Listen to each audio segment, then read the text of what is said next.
Boa noite a todos, meus queridos irmãos, meus queridos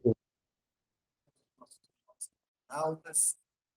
Como sempre, é uma alegria estarmos aqui no Centrinho, nosso amado Centrinho, independente das condições físicas, mas, como disse a nossa querida Ana Vilma, é sempre muito acolhedor, é sempre muito agradável estar com vocês, a energia da casa, a espiritualidade que está sempre nos dá muita tranquilidade, muita paz, muita harmonia, e é sempre uma alegria grande estar aqui com vocês. Meus queridos irmãos, nós estamos passando por fases difíceis, não só no nosso país, mas no planeta. E outro dia, fazendo algumas explanações em outras casas espíritas, me foi questionado sobre a questão de um caminho para a felicidade. Já que a gente vive com tantas dificuldades, hoje a gente vive sob uma pressão muito grande, né, sobre muitas inseguranças, incertezas, sobre os mais diversos aspectos, e foi perguntado sobre isso. Eu imaginei que talvez a gente pudesse dar algum tipo de contribuição no sentido de buscarmos na doutrina espírita e nos ensinamentos de Jesus a grande base para que nós possamos, através da nossa fé raciocinada, desenvolvermos uma trilha, um caminho, um segmento para a nossa felicidade. Lembrando que felicidade é muito diferente de alegria, né? Alegria é algo que vem de fora. Um carro que a gente compra, uma casa que a gente adquire, um trabalho que se inicia. Felicidade no estado de espírito é algo que nós estabelecemos dentro de nós. E aí, para a gente poder começar a falar sobre a felicidade, nós vamos buscar, então, lá no Evangelho de João, que dos 4 evangelhos canônicos da Bíblia é o evangelho mais místico. Ele nos fala uma coisa muito interessante, que é um ponto de partida para a nossa felicidade. João nos afirma no primeiro capítulo, lá no versículo 12, de que todos nós somos irmãos, filhos de um mesmo Pai, Deus. E que por essa questão, por essa situação, somos todos iguais, apesar das nossas diferenças.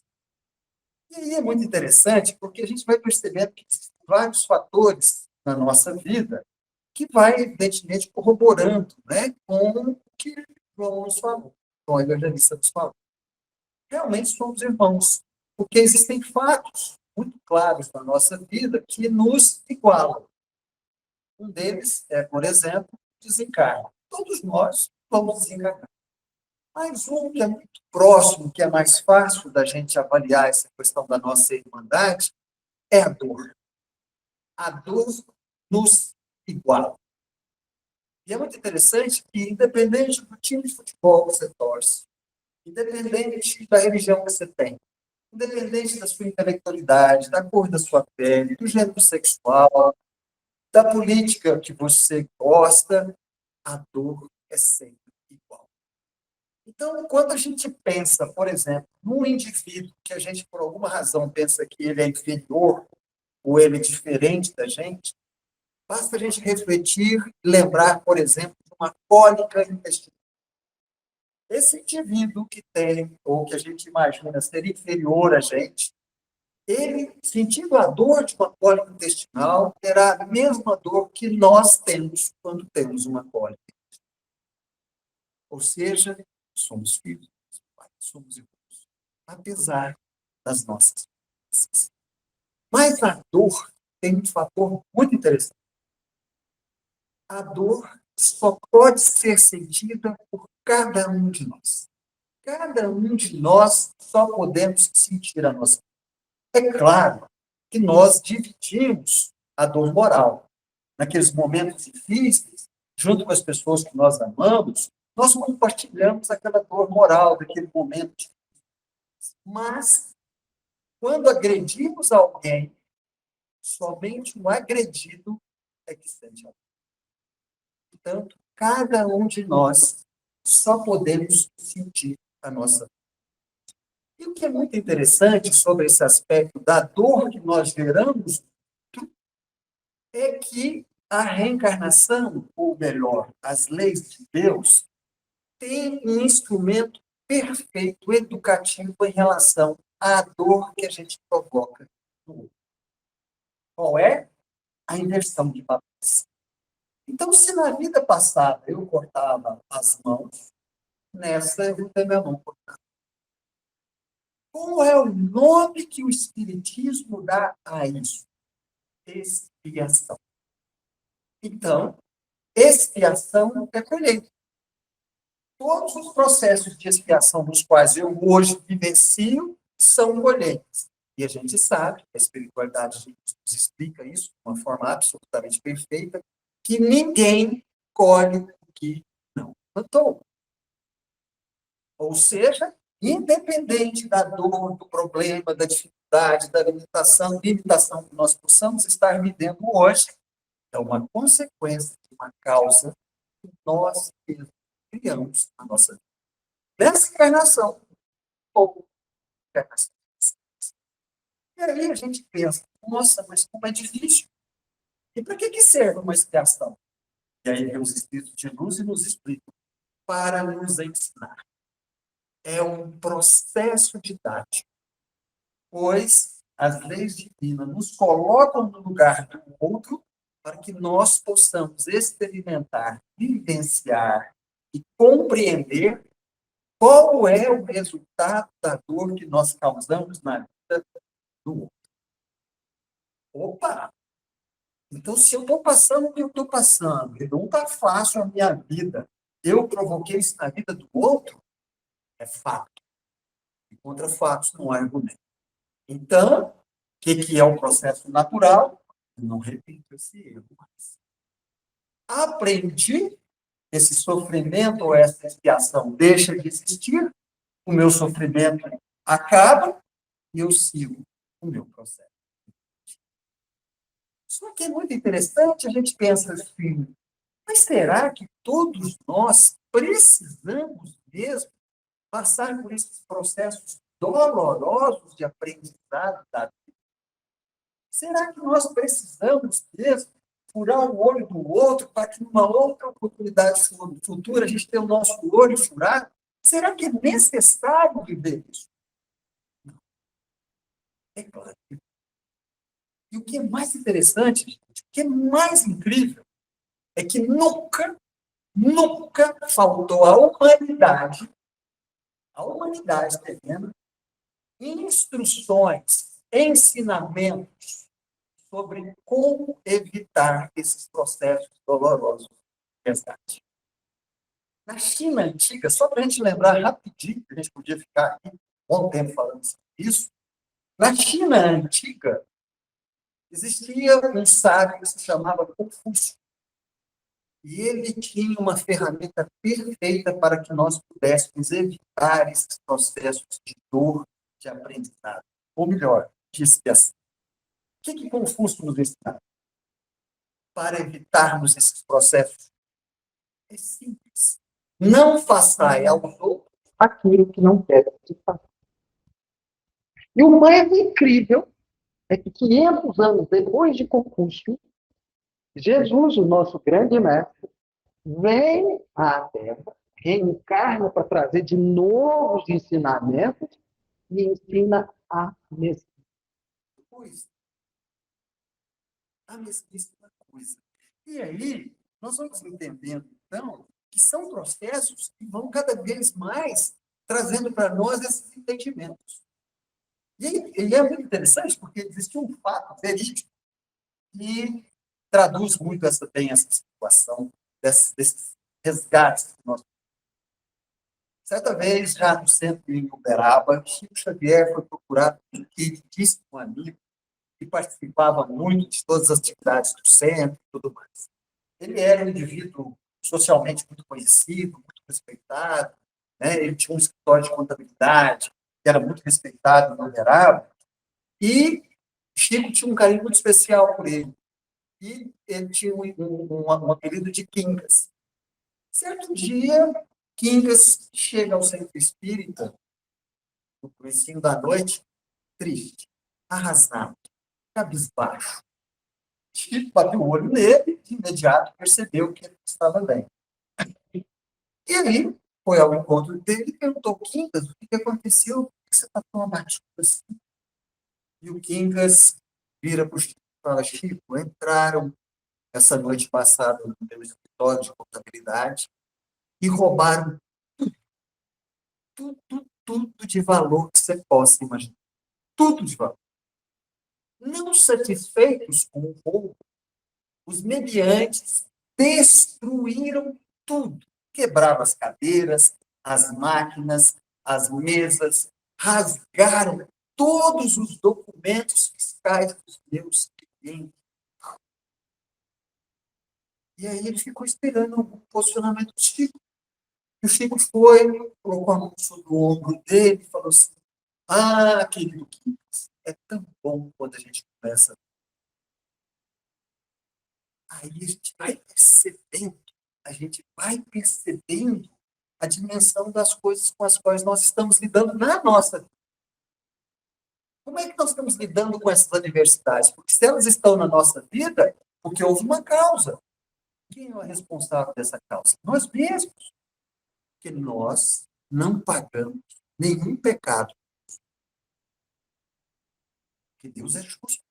É amor. É bondade absoluta. Então, quanto a gente vai entendendo isso, nós vamos aprofundando mais um pouquinho. Vamos aprofundar mais um pouquinho na nossa reflexão. Quando a gente está em casa e a gente sai para a rua para fazer qualquer atividade e a gente encontra muitas pessoas, o que é que nós queremos? Nós queremos o quê? Encontrar com pessoas boas. Natural. Eu entro num hospital, o que eu quero? Quero um bom médico, uma boa pessoa, não é isso? Eu entro num ônibus, o que eu quero? Eu quero um bom motorista, né? Um motorista que é uma pessoa. Ou seja, nós sabemos muito bem buscar essa harmonia, esse conforto, esse bem-estar. O ser humano ele é craque em saber todas aquelas, ou em buscar, ou construir todas aquelas atividades em que ele pode se sentir bem. Só que existe uma diferença muito grande em viver bem e viver o bem. E às vezes a gente não percebe essa diferença. A gente não vai tendo, né, essa percepção do quanto que nós precisamos viver o bem, muito mais do que viver bem. Viver bem é viver com conforto material. Mas viver o bem é muito mais. Nós precisamos, efetivamente, viver o bem. Porque é muito interessante. O indivíduo pode ser um ótimo comerciante, mas ele é uma pessoa boa. Ah, ele é uma autoridade na nossa sociedade. Um juiz, um autor, um delegado, um oficial, seja o que for. Mas ele é uma boa pessoa. Você é um esposo. Você é uma boa pessoa. Você é uma esposa. Você é uma boa pessoa. Você é um filho. Você é uma boa pessoa. Percebe a diferença entre viver bem e viver o bem? Para que nós possamos caminhar a trilha da felicidade, nós precisamos despertar para viver o bem. E aí, não importa, né, a pessoa que nós vamos encontrar. Porque, por exemplo, quando a gente sai, a gente vai encontrar alguém, a gente não encontra o advogado, a gente não encontra o médico, a gente não encontra o católico, o evangélico, o espírita, não. Nós encontramos o ser humano. E aí, esse ser humano, ele pode ser muito bom ou ele pode ser muito mal. Eu vou dar um exemplo.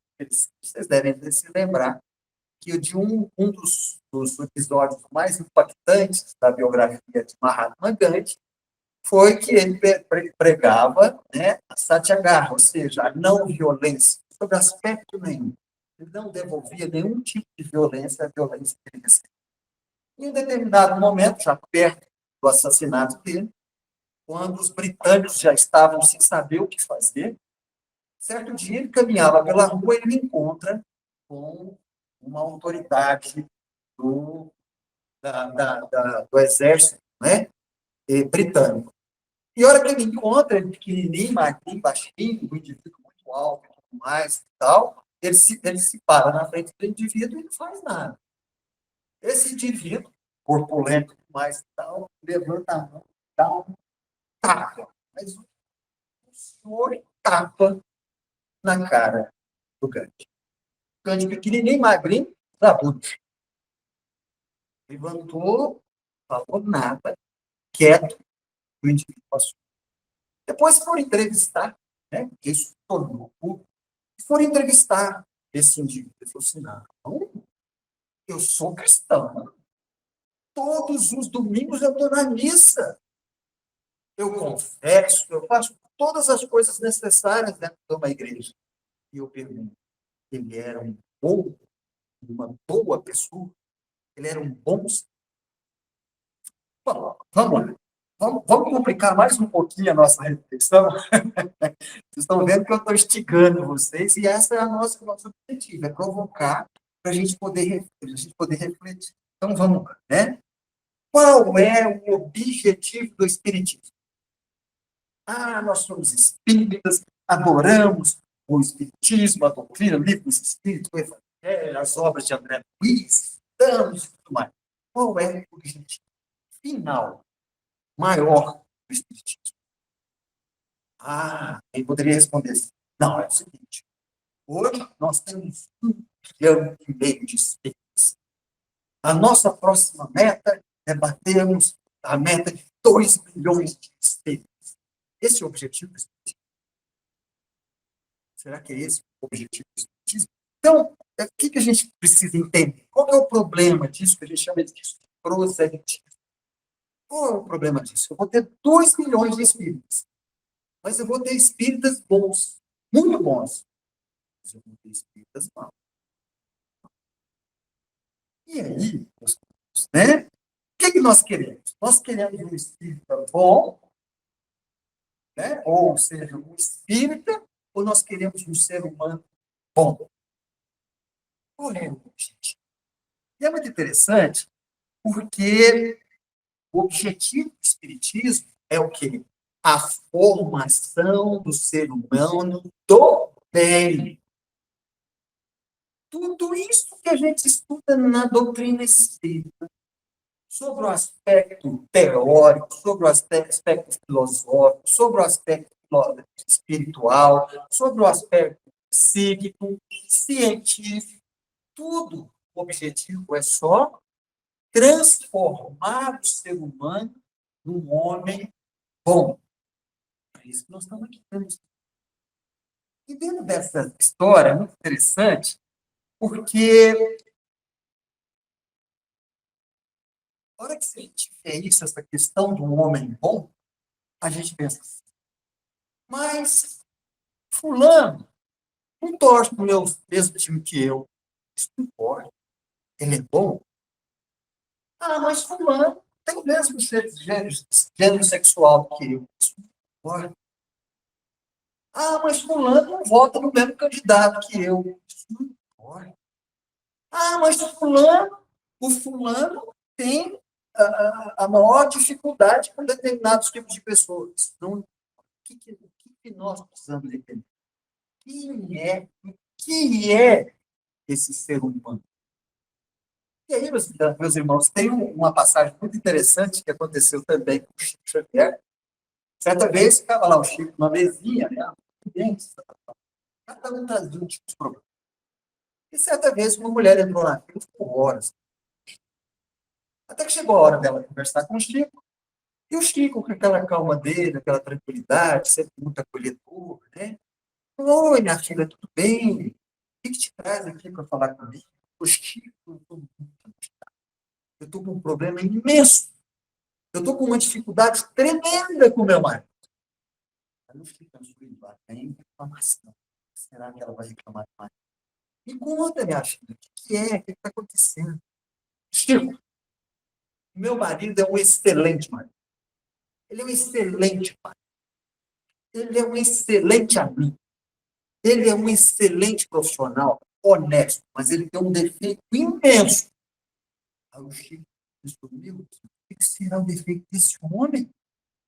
E aí, ele, bom mineiro, já ficou logo curioso, né? E perguntou, o que foi, minha filha? Qual é o defeito do seu marido? Você acredita, Chico, que o meu marido não é espírita? O que você responderia? Tem gente que responderia o seguinte: o quê? Como que um homem tão bom igual esse não é espírita? Não. Ó, eu preferi o marido ruim, um péssimo pai, um péssimo profissional, mas que fosse espírita. Qual foi a resposta? Se o seu marido é um bom marido, é um bom pai, é um bom amigo, é um bom profissional, honesto, e não precisa. Aí a gente pensa assim, quem é que precisa do espírito? É ela. É ela que estava precisando do espírito. É sério. E aí, meus queridos irmãos, nós vamos cada vez mais aprofundando esse entendimento quando a gente pensa assim nas características do homem de bem. E a gente, muitas vezes, caímos na armadilha dos olhos físicos quando a gente olha determinados indivíduos, ou infelizmente, a maioria dos indivíduos com os quais nós convivemos, pessoalmente ou não. Então, às vezes, na humanidade como um todo, a gente vê um indivíduo, ele anda, ele se veste, ele se posta como uma pessoa normal. Às vezes, até de alto, que às vezes é uma pessoa famosa, às vezes é um milionário, às vezes é uma mulher muito bonita, às vezes é um ator de cinema, às vezes é um cantor, é um político, enfim. Um tipo de supremacia que ele tem sobre a normalidade da humanidade. Mas não nos engane. A maioria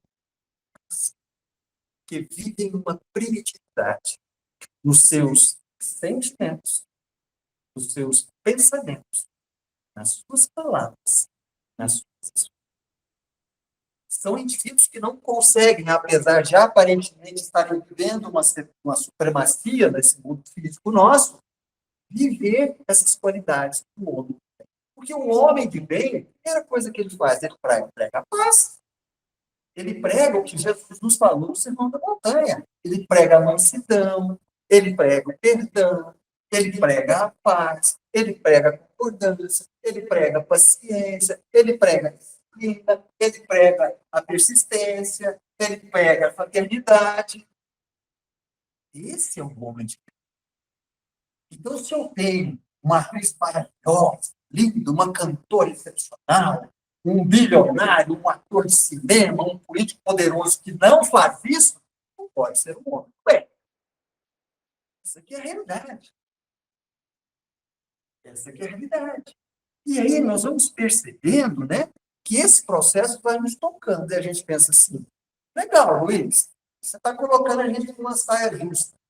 O que eu tenho que fazer para saber se eu sou um homem do bem ou não? Eu estou dentro do espiritismo tentando me qualificar moralmente. Mas será que eu já sou um homem do bem? Eu já sou um ser humano, homem no sentido de ser humano? Né? Será que eu já sou um ser humano do bem? E aí, nós precisamos lembrar que o bem se caracteriza como uma relação. Nós só podemos nos qualificar para sermos um ser humano do bem quando vivemos três relações de forma absolutamente equilibrada, harmônica. A primeira relação é a nossa relação com Deus. E essa é a relação mais. A segunda relação é a nossa relação conosco. E a terceira relação é a nossa relação com o mundo. A nossa relação com Deus, ela é importantíssima. Porque a partir do momento de como nós nos relacionamos com Deus, é a forma como nós vamos reverberar o nosso relacionamento para conosco mesmo e para com o próximo. Então, nós vamos percebendo que, a partir do momento em que eu vou estabelecendo uma harmonia, um equilíbrio na minha relação com Deus, eu vou criando um processo de equilíbrio, de harmonia na minha relação do resto da minha vida. Só que a nossa relação com Deus tem um problema sério. E esse problema, ele é igualzinho na essência. E ele atua quase que na unanimidade da humanidade. Mas ele difere na forma de atuação, que é o afastamento de Deus. O nosso grande problema na relação com Deus é o nosso afastamento de Deus. E aí tem vários tipos desse afastamento. Quando a gente leva, por exemplo, uma lição que o próprio Mestre Jesus nos ensinou através de uma parábola. A parábola, de uma forma equivocada, nós chamamos de a parábola do filho pródigo. Mas, na realidade, não é a parábola de um filho só. É uma parábola que fala de dois filhos. E todos os dois filhos são egoístas. Cada um a sua maneira. Mas ambos estão afastados através do egoísmo. Mas podemos ficar afastados de Deus através da nossa rebeldia. Não, eu não aceito, eu não quero, porque eu não mereço isso. Por que isso está na minha vida? Nos afastamos de Deus. Podemos afastar de Deus através da nossa teimosia. Eu não quero, eu não vou, eu não preciso de espiritismo, não preciso de nada. Podemos nos afastar de Deus através da má vontade. Que preguiça, isso dá uma preguiça. Ficar estudando careca falar meia hora, Deus me livre. Ficar estudando sobre passe, espírito, que eu nem sei se existe, eu nem sei se tem vida depois da morte. À vontade. E isso faz com que nós vamos criando uma relação equivocada. Se essa mesma relação de egoísmo, de má vontade, de rebeldia ou de qualquer outro tipo, é exatamente o mesmo padrão que nós adotamos conosco e adotamos com o próximo. E aí dá para a gente entender mais ou menos o que é que muitas vezes nós vamos construindo na nossa vida de uma forma equivocada, porque não estamos efetivamente trabalhando essa nossa relação. Eu sei que a nossa relação com Deus, ela é uma relação difícil, eu concordo. Né? Porque amar algo que a gente não entende, às vezes é muito difícil. Amar a Deus, que é Deus, né? Deus é uma coisa tão abstrata, às vezes, para nós, mas precisamos ter fé em Deus. Só que ter fé não é eu acredito em Deus. Isso é fácil. Acreditar em Deus é fácil. É só a gente olhar para a natureza, a gente olhar para o universo, a gente olhar para tudo que existe no universo, que aquilo que a gente está vendo é uma consequência. Então, existe uma causa. Alguém criou tudo isso. E isso acontece em Deus. Essa é a verdade. Mas, mais do que acreditar, ter fé é confiar. É muito interessante isso. Tem uma historinha muito interessante, muito legal, verídica também, de Francisco de Assis. Aliás, essa semana agora, a gente adorou de Francisco de Assis, nessa semana que passou. Certa vez, Francisco de Assis, acompanhado de um dos seus companheiros, né, um frade, precisava ir visitar um mosteiro distante, muito distante. E eram 3 dias de viagem, eles estavam numa época do inverno muito. Ele e o seu companheiro fizeram lá os seus malas, suas coisas, e pegaram lá os apetrechos necessários, água, alimento, mais, né? E seguiram a viagem, 3 dias. Mas aqueles víveres que eles levavam, aqueles alimentos, aquela água, era só os 3 dias. Com muita dificuldade, eles conseguiram chegar até o mosteiro. Já estava anoitecendo, uma nevasca terrível, um frio, eles já estavam com fome, já estavam com sede, cansadíssimos. E a hora que eles chegam de frente ao mosteiro, já anoitecendo, o frade que estava junto com ele bate na porta do mosteiro. O porteiro abre a portinhola e pergunta: quem está aí? E o frade que lhe acompanhava fala: Francisco de Assis.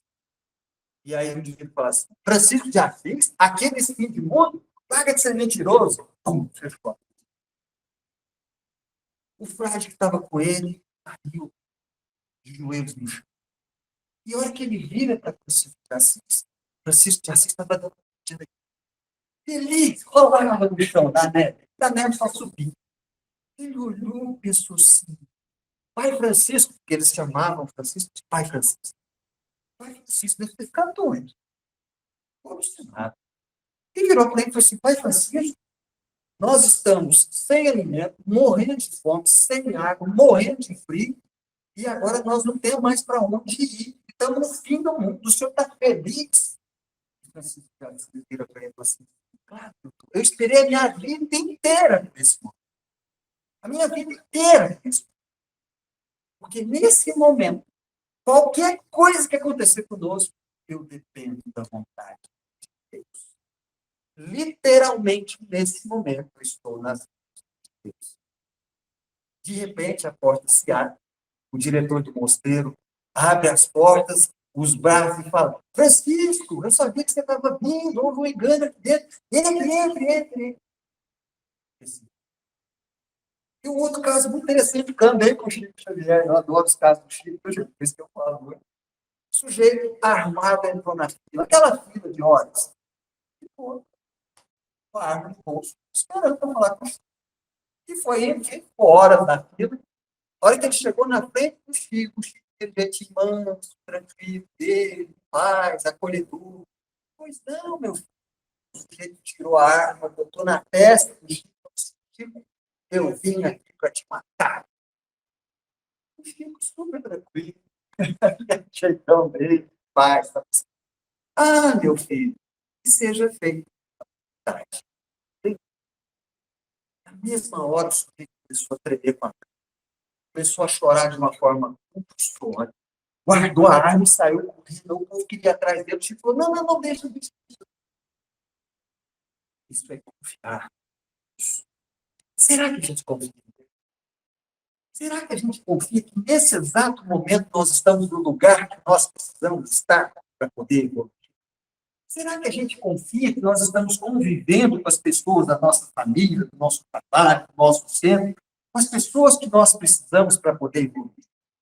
A gente confia que tudo aquilo que está acontecendo na nossa vida, fora da nossa vontade, é o que Deus sabe que é o melhor para nós. A gente confia. Essa é a nossa relação. E a segunda, a nossa relação conosco mesmo. Na nossa relação conosco mesmo, nós precisamos lembrar de uma coisa muito interessante. Nós precisamos construir processos reais e úteis para a nossa vida. Eu vou dar um exemplo para ficar mais fácil. Qual que estraga mais? Uma enxada que você usa todo dia ou a enxada que fica guardada o tempo? Por incrível que pareça, a enxada não tem uso. A enxada que tem uso todos os dias, o cabo é lisinho, que o suor da mão passa nele o tempo. A lâmina é afiadinha porque ela tem que ser amolada todos os dias para não perder o foco. Aquela que fica guardada, o cabo apodrece a lâmina e fica com ferrugem. E isso é o mesmo conosco. O sujeito, no tempo de trabalho dele, né? Ele trabalha o tempo todo, porque ele tem que gastar, ele tem que ganhar dinheiro, porque ele tem que sustentar a família, ele tem que fazer não sei o que e tal. Ele não desenvolve atividades úteis. Para quem? Para a sociedade na qual ele é inserido, porque ele precisa ser útil aonde ele está. Não tenho tempo. Não posso ser útil, não posso fazer uma caridade, não tenho tempo para isso. Aí ele aposenta. O que ele fala? Não, já trabalhei demais, agora vou pescar o dia. E aí não nos faltam essas atividades. Ir numa creche, ir num asilo, fazer atividades altruístas, né? Desenvolver o nosso potencial, a nossa capacidade de levar uma palavra amiga, a capacidade de escutar, a capacidade de estar presente. Enfim, todos nós temos as nossas potencialidades que precisam ser desenvolvidas para o bem comum. Porque somos seres gregários se desenvolvem dentro de uma sociedade. A pergunta é, qual é o padrão de utilidade para a sociedade que nós estamos? Qual é o padrão de utilidade para a nossa família? Qual é o nosso padrão de utilidade dentro de todo esse universo que nós estamos inseridos, dentro da nossa potencialidade? Porque todos nós temos. A pergunta é, estamos desenvolvendo? Quando não desenvolvemos isso, não estamos trabalhando os nossos potenciais, estamos desperdiçando todos esses processos. E aí desencarna, chega do lado de lá, aparece na tela tudo aquilo que você poderia ter feito, bastava a sua boa vontade. Percebe? Essa é a nossa relação com Deus. Sermos úteis, úteis. E por último, a nossa relação com o próximo. A nossa relação com o próximo, para finalizar a nossa colocação, ela tem 3 elementos. O primeiro elemento, nós não podemos esquecer nunca, é o seguinte: por mais que uma pessoa te ame, por mais que ela goste de você, por mais que ela faça tudo por você, por mais que ela te idolatre, um dia ela vai te ferir. Portanto, aprenda. Então, o primeiro elemento na relação é perdoar as ofensas. Porque, de uma forma ou de outra, em toda a nossa caminhada, com todas as pessoas que nós vamos encontrar, eventualmente seremos feridos. Receberemos ofensas. Ah, mas ele me ofendeu, ele me agrediu. Isso, às vezes, não. Às vezes a pessoa nos ofende, nos agride, tem sem querer. Mas, de qualquer forma, nós vamos precisar aprender a perdoar. Então, na minha convivência, na minha relação com o próximo, eu tenho que aprender a ser perdoar. Assim, o segundo elemento é a indulgência. Vou explicar melhor a questão da indulgência. Vocês já viram espírito de luz fazer palestra? Vocês já viram espírito puro fazer palestra? Não. Claro. Claro. Quando a gente vai lá no livro dos espíritos, está aqui. Aqui na questão 170, Allan Kardec pergunta o seguinte para os espíritos: no que se torna o espírito depois da sua última encarnação? Ou seja, aquele espírito que já evoluiu tanto, moralmente, que ele não precisa nem reencarnar mais. E aí a espiritualidade de luz responde: não existe. Portanto, quando você olhar para o seu marido, para a sua esposa, para o seu filho, para o seu patrão, para o seu funcionário, para qualquer pessoa encarnada, lembre-se de que ele é imperfeito. Ora, se todos que estão à minha volta são imperfeitos e eu também o sou, eu preciso ter indulgência, ou seja, tolerar a imperfeição de todos nós. E por que a gente não é indulgente? Porque a gente adora fazer o que Jesus nos pediu para não fazer. Julgar. Adoramos julgar. Olha, julgamos, deixamos de ser indulgentes. Mas adoramos que os outros sejam indulgentes com as nossas ofensas. Perdão das ofensas, indulgência para as falhas alheias. E, por último, o terceiro elemento é a gente entender que precisamos ser benevolentes para com. O que é benevolente? Ser bom, ser caridoso, ser paciencioso, ser tolerante, ser fraterno. Isso tudo é benevolência. Ah, mas ele não é do meu time de futebol. Benevolência para com. Ah, mas ele não vota no mesmo candidato que eu. Benevolência para com. Ah, mas ele não tem a mesma cor da pele que eu. Benevolência para com. Ah, mas ele não é espírita. Benevolência para com. Então, na minha relação com o próximo, eu tenho que fazer perdão das ofensas, indulgência com os erros ou com as falhas alheias, e, evidentemente, benevolência para com Deus. Quando nós entendemos a nossa relação com Deus, a nossa relação para conosco mesmo e a relação para com o próximo, e na relação com o próximo nós atuamos desta forma, nós encontramos que é a reflexão da noite. Então, meus queridos, o que é o caminho da felicidade? É a nossa transformação moral, aquela que a espiritualidade de luz tanto nos fala, tanto nos pede, aquela que Jesus veio para nos ensinar. Essa é a reflexão que nós estamos fazendo. Ah, Luiz, mas eu já tenho uma idade, eu acho que eu não vou demorar muito não para desencarnar, tal, que é uma bobagem. Às vezes uma criança de 3 anos se encarna mais rápido que um homem de 90. Então, será que isso se aplica na minha vida? Claro, porque se amanhã a gente desencarnar, nós só vamos perder o corpo físico até.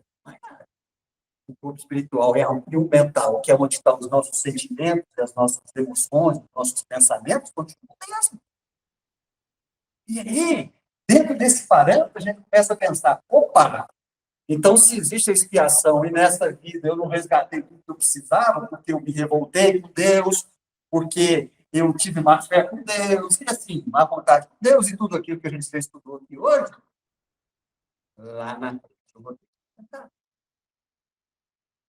E aí, meus queridos irmãos, olha como que essa doutrina espírita é maravilhosa, porque ela desperta dentro de nós o quê? A nossa fé raciocinada de entender, opa, se eu tenho que mudar, então, cara, eu vou começar a mudar agora. É claro que a gente não muda de um dia para o outro, mas a partir do momento em que nós desenvolvemos esse entendimento lógico, racional, que a doutrina espírita nos mostra, através desse entendimento, fica muito mais fácil para a gente poder fazer o que é necessário para construir a nossa felicidade. Até porque ninguém, por mais que nos ame, vai sofrer as nossas reflexões. Muitíssimo obrigado pela sua atenção, pela presença, pela muita paz. Muito obrigado. Boa noite.